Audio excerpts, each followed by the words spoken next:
আমরা তো পুরুষ, ওদের কানতে পারি না, ওদের হাইতারি না কাউরে। আজ যে ভাই মনে করেন যে আমার গুরুত্ব নিয়ে গেছে কি আমার তো লাগে। কারে বলবো এই কথা, কারে বললে কে বিশ্বাস করবো? এখন যদি আমি দেখাইতে পারতাম আমার ভিতরে কেমন লাগে। তার বড় ভাইয়ের সাথে কথা বলবো, তিনি আসলে জানাবে আসলে তার পরিবারের কি অবস্থা এবং তাদের সচ্ছলতা কতটুকু আছে। আমাদের আমার আমার ভাই তো মারা গেল কালকে।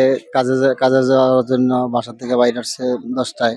ঢাকা মেট্রো রেলে গেছে, তখন বাজে 12:15। ওখানে গেছে ওই যে মেট্রো রেলের স্প্রিং না কি কয়, ওইটা ছুটে ওখানে তো তার নির্ঘাত মৃত্যু।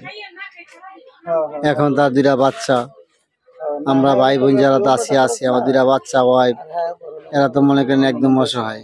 এই বাচ্চা, দুধের বাচ্চা, এই বাচ্চাকে এখন কে লালন পালন করবো, কিভাবে কি করবো, কি আসার বিষয়, আমরা এখন কি করতে পারি?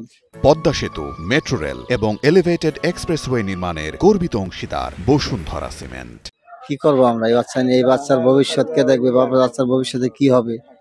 এই যে আমার ভাইয়ের বউ আছে, তার ওয়াইফ, এর কি অবস্থা হইব? কি অবস্থা, কি ওই চাকরি দিব বলছে, সরকার বলছে একজনকে চাকরি দিব। আমার কান্না নাই, এখন চোখে পানি নাই তো। আমার চোখে পানি নাই, আমি তো কথা বলতেছি, আমার চোখে পানি নেই।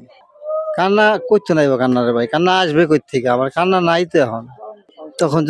তখনকারটা তো বাদই দেন। এখন যদি আমি দেখাইতে পারতাম আমার ভিতরে কেমন লাগে। মহিলারা তো শৈলে কান্দা দেখাই দেয়, আমি কানতে পারি?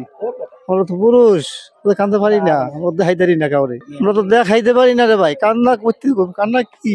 কান্না করে কি করবো? কিভাবে দেখাবো আমার তো কিরম লাগে। আমার বয়স যখন 18 বছর, 17-18 বছর, তখন আমার ভাই হয়েছে, দুনিয়াতে হয়েছে। আমার ভাই বোন 10 জন, 6টা বোন, 4টা ভাই ছিলাম। এই ভাইরে এতটুকু মানুষ করছি। মানুষেরা 7-8 বছর বয়সে লেখাপড়া করে, আমি 8 বছর বয়সে কাজ করছি বাপের লগে। কারণ ভাই বোন লগে পারি নাই, কাজ করে খাওয়াইছি, লেখাপড়া করতে পারি নাই। এই বাইরে বিয়ে পাস করাইছি, এই বাইরে বিয়ে অনার্স করাইছি, বইনগরে আয়ে পাস করাইছি, বিয়ে পাস করাইছি। এই কর্ম করে খাইটা আজ যে ভাই মনে করেন যে আমার গুরুত্ব নিয়ে গেছে কি আমার তো লাগে। কারে বলবো এই কথা, কারে বললে কে বিশ্বাস করবো?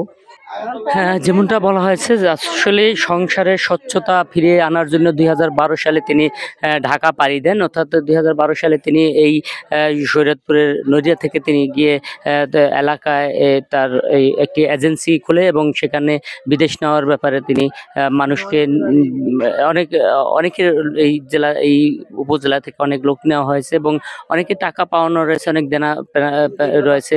আসলে অনেকে পাসপোর্টও অনেকে জমা দিয়েছে তার কাছে। এখন সেই পাসপোর্টের কি অবস্থা বা সে কোথায় আছে, কি আছে, সেটা অনেকেই তার পরিবারে কেউ জানে না।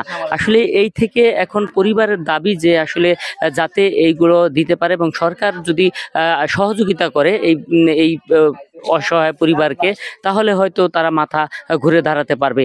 এ ছিল আমার শরীয়তপুরের নড়িয়া উপজেলা থেকে সর্বশেষ খবর।